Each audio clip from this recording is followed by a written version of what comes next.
Lección 2. El poder del Espíritu Santo. Hechos capítulo 3. Pedro y Juan subían juntos al templo a la hora novena, la de la oración, y era traído un hombre cojo de nacimiento, a quien ponían cada día a la puerta del templo que se llamaba La Hermosa, para que pidiese limosna de los que entraban en el templo. Cuando vio a Pedro y a Juan que iban entrando en el templo, les rogaba que les diese limosna. Pedro, con Juan, fijando en él los ojos, le dijo: míranos. Entonces él les estuvo atento, esperando recibir de ellos algo. Mas Pedro dijo: no tengo plata ni oro, pero lo que tengo te doy. En el nombre de Jesucristo de Nazaret, levántate y anda. Y tomándole por la mano derecha, le levantó. Y al momento se le afirmaron los pies y los tobillos, y saltando se puso en pie y anduvo, y entró con ellos en el templo andando, y saltando, y alabando a Dios. Y todo el pueblo le vio andar y alabar a Dios, y le reconocían que era el que se sentaba a pedir limosna a la puerta del templo, La Hermosa. Y se llenaron de asombro y de espanto por lo que había sucedido. Y teniendo asidos a Pedro y a Juan, el cojo que había sido sanado, todo el pueblo, atónito, concurrió a ellos al pórtico que se llamaba de Salomón.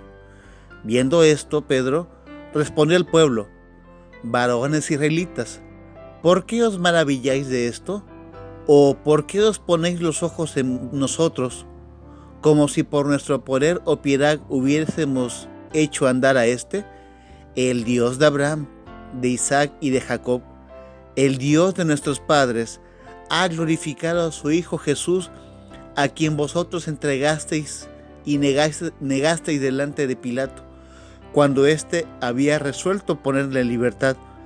Mas vosotros negasteis al santo y al justo, y pedisteis que se os diese un homicida, y matasteis al autor de la vida, a quien Dios ha resucitado de los muertos, de lo cual nosotros somos testigos, y por la fe en su nombre, a que vosotros veis y conocéis, le ha confirmado su nombre, y la fe que es por él ha dado a una completa sanidad en presencia de todos vosotros.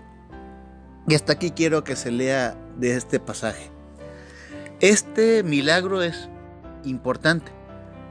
Es el inicio de la iglesia, y si bien es cierto, ya había ocurrido lo del día del Pentecostés, Dios usó este milagro para hacer notorio a todos que en el nombre de Jesús hay la salvación que Israel estaba buscando.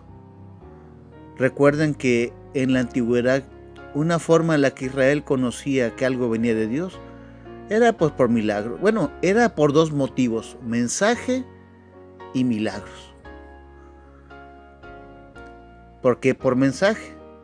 Porque la palabra de Dios siempre ha sido un mensaje que todo el mundo debe oír. Y algunas veces, porque no fueron todas, algunas veces esos mensajes venían acompañados de milagros. Un ejemplo de mensaje acompañado con milagros era Elías. Un ejemplo de puro mensaje era Jeremías. Y tanto a Elías como a Jeremías, muchos pensaron que Jesús era uno de ellos dos. Entonces Israel necesitaba conocer que Cristo era el Mesías. ¿Y cómo Dios hizo esto? A través de la curación de este hombre que era cojo de nacimiento. Y bueno, yo quiero resaltar una sola cosa de esta historia. Dice en el versículo 16, cuando Pedro está hablando a los judíos, le dice, habla de Jesús, y dice el 16, por la fe en su nombre, a que vosotros veis y conocéis, le ha confirmado su nombre, y la fe que es por él ha dado a completa sanidad en presencia de todos vosotros.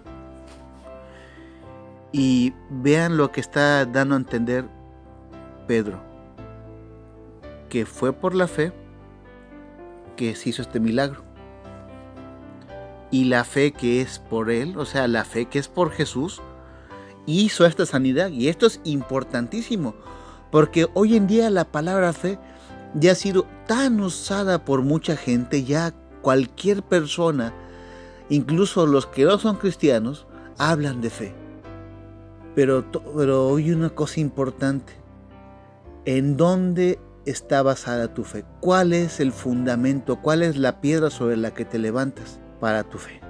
Pedro está diciendo que es en la fe en Cristo, no en la fe en tus fuerzas, no en la fe en los apóstoles. Vamos, incluso Pedro y Juan en este discurso jamás se señalan a ellos como gente que haya hecho algo especial.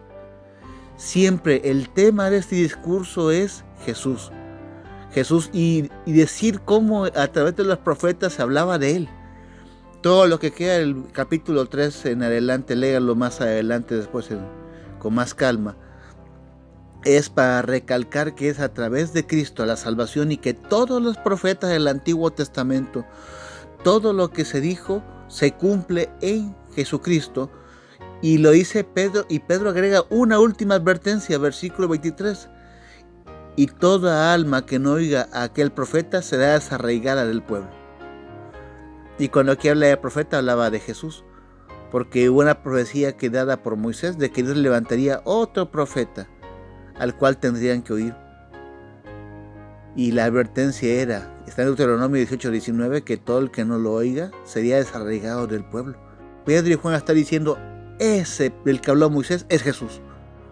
Y todo el que no lo escuche será desarraigado, será quitado del pueblo. Por eso el Nuevo Testamento vino a cambiar tantas cosas. Por eso la muerte de Cristo vino a cambiar mucho. Porque vino a ser un nuevo pacto. Antes el pacto era en Israel. Pero ahora el pacto es en Cristo y la iglesia. Por eso tiempo después los propios discípulos van aprendiendo y entendiendo que hasta los gentiles forman parte de la iglesia. ¿Por qué? Porque es a través de Jesús. Ya no a través de rituales, ya no a través de acciones como circuncidar, guardar los días, ayunar. Es a través de Cristo donde se obtiene la santidad y la salvación. Cristo vino a cambiar todo y por eso el apóstol Pablo dice en una de sus cartas que Cristo derribó la pared intermedia que nos separaba para de ambos pueblos hacer uno solo. Entonces el mensaje de Pedro y de Juan es Cristo. Y es Cristo quien hace las cosas. Otro punto interesante es, y pensando en el poder del Espíritu Santo, es que no fue Pedro quien invocó al Espíritu, fue el Espíritu quien trabajó a través de Pedro y Juan. Y es algo que a veces no entendemos sobre Dios. Es cierto, Hechos 1:8 dice que recibiremos poder cuando haya venido el Espíritu Santo sobre nosotros. Y lo hemos recibido. Todo aquel que ha recibido a Cristo como su Señor y Salvador, tiene el Espíritu Santo en él. Pero el poder que nos da no es un poder como los superhéroes, como el Hombre Araña o Superman para volar, hacer cosas, lanzar fuego.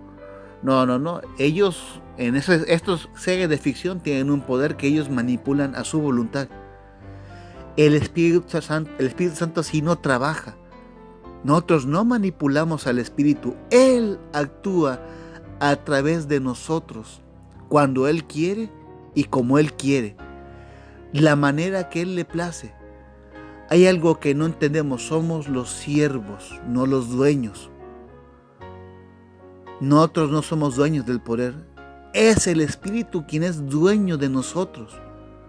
Nosotros no lo manipulamos, Él nos usa a nosotros. Nosotros rogamos, Señor, te pido, te suplico. Pero el hecho de que uno ruegue no quiere decir que ya te lo conteste.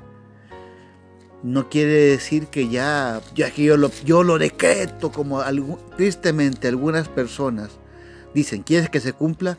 Grita, decrétalo. Si esto fuera cierto, entonces ¿por qué el apóstol Pablo, por más de 3 veces le pidió a Dios que le quitara el aguijón en su carne.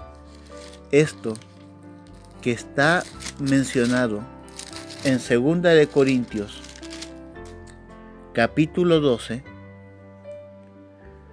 versículo 8, dice, respecto a lo cual 3 veces he rogado al Señor que lo quite de mí. Y me ha dicho, bástate mi gracia, porque mi poder se perfecciona en la debilidad. Pablo 3 veces rogó que Dios le quitara ese aguijón y no se lo quitó, se lo dejó. Dijo Pablo, que te baste mi gracia, o sea, que te baste lo que yo te doy. Aguántate, confía en lo que yo te doy y soporta eso, no te lo voy a quitar. Sí, esto en la predicación de mucha gente hoy en día dirían, es que Pablo le faltó fe. Pablo no dijo, yo decreto, no, simplemente Dios lo quiso usar con ese aguijón incrustado en su vida. Dios no lo quiere usar sano, lo quiere usar así, lastimado. Esa fue la manera en la que Pablo iba a glorificar a Dios. Es lo que no entendemos muchas veces, que es cómo Dios nos quiere usar, no como otros queremos ser usados. Porque nosotros tenemos una idea, pero Dios tiene otra. Piensen en este hombre que fue cojo de nacimiento, cojo desde su nacimiento, nunca había brincado, nunca había caminado, o sea, no podía ir a trabajar, tenía que ir a pedir limosna, o sea, desde toda su vida, desde niño. ¿Se imaginan algo así? Ni más a los que hemos tenido el don de caminar por 20 años, 30 años, 15 años. ¿Se imaginan cómo se sentía ese hombre? Pero ¿por qué Dios permitió eso en su vida? Porque esa era la manera en la que lo iba a usar. Estando cojo, iba a ser usado como milagro, un milagro que todo el mundo iba a ver, un milagro que todo el mundo iba a tener en la mente. Vamos, enseguida cuando Dios lo levantó, la gente reconoció, oye, ¿ese no es el que estaba a la puerta de la hermosa? No, sí es él. ¿Y cómo es que ahora hasta brinca? Leímos que ese hombre estaba hasta brincando de felicidad, caminaba, brincaba, o sea, para Dios mostrar su gloria, su poder ante todo Israel, usó a este hombre que estaba cojo desde nacimiento. ¿Cuánto tiempo este hombre no había rogado a Dios? ¿Cuánto? ¿En qué momento? ¿En qué hora? Pero no fue sino cuando llegó el cumplimiento de su tiempo para ser usado por el Señor. Un error que cometemos es que queremos forzar al Espíritu Santo a que haga lo que nosotros queremos. Debemos humillarnos ante Dios y preguntarle al Señor, ¿cómo quieres usarme? Como dijera un hermano muy sabio en la fe, hermano de Glon Harris, que hace años dijo a los jóvenes en una reunión, no pregunten a Dios por qué, pregúntenle a Dios para qué. Y es una buena forma de ver nuestras vidas. Señor, ¿para qué vas a usarme? Recordemos que el Espíritu Santo es fuerte, hace lo que sea. El mismo Dios que partió el mar Rojo a la mitad para que cruzaran en seco, sigue trabajando el día de hoy.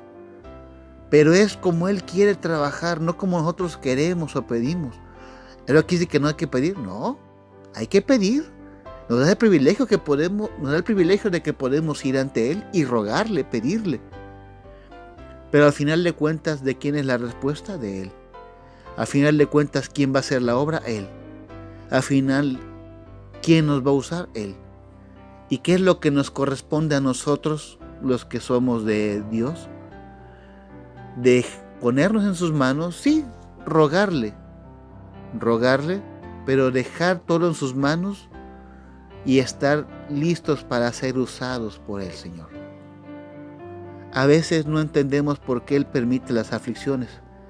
A mi abuelito Luis le gustaba mucho el himno que decía, la letra decía, cuando tentado yo he deseado saber por qué hay mucha gente aquí que anda sin pruebas y sin cuidados, mientras que el mal me acecha a mí. Entenderemos nuestras angustias, entenderemos nuestro pesar Hermano mío, nunca desmayes, todo en el cielo se ha de aclarar. Así que, hermano, tal vez hoy pases por una aflicción, tal vez estés en enfermedad, te preguntes, Señor, ¿por qué? No, pregunta, ¿para qué? O pregunta, Señor, ¿cómo puedes usarme? ¿Cómo quieres usarme? Aprendamos a dejar esto en las manos de Dios. Cada caso es individual, cada caso es distinto. Dios trata con cada persona de manera particular. Así que piensa, lo que estás viviendo, lo que está pasando es porque te lo buscaste si Dios tiene que aplicar el castigo, o porque simplemente, aunque te has portado bien, de pronto te llegó ese problema, pero Dios te quiere usar así. ¿No lo has pensado? A lo mejor es Dios quien te quiere usar así. No sé, cada caso es individual, medítalo. Recuerda que el Espíritu Santo es fuerte, está ahí, pero no va a trabajar como nosotros queremos, sino como Él quiere trabajar. Y una última cosa más, siempre que el Espíritu trabaje, se da para glorificar el nombre de Jesús y el Dios eterno. Porque si lo que va a hacer no va a glorificar a Dios, no esperes que Él te eche la mano. Mediten en esto y que Dios les bendiga si es que les sirve.